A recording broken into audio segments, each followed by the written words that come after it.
Toshakhana case में chairman PTI Imran Khan की सज़ा के खिलाफ अपील दायर कर दी गई।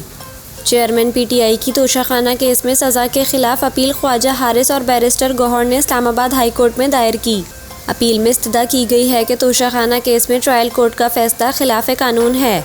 मरकजी अपील पर फैसले तक सज़ा मुअत्तल करके चेयरमैन पीटीआई की रिहाई का हुक्म दिया जाए और सज़ा कालअदम करार दिया जाए। 5 अगस्त को एडिशनल सेशन जज हुमायूं दिलावर ने तोशाखाना केस में चेयरमैन पीटीआई इमरान खान को 3 साल कैद और 1 लाख रुपए जुर्माने की सज़ा सुनाई थी। अदालत की जानिब से सज़ा सुनाए जाने के बाद पुलिस ने इमरान खान को लाहौर में उनकी रिहाइशगाह से गिरफ्तार करके अटक जेल मुंतकिल किया था। गुज़िश्ता रोज़ अटक जेल में कैद पाकिस्तान तहरीक इंसाफ के चेयरमैन इमरान खान से इनके वकील नईम हैदर की मुलाकात कराई गई।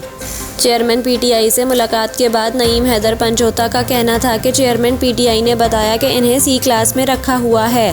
छोटा सा कमरा दिया गया है जिसमें ओपन वॉशरूम है।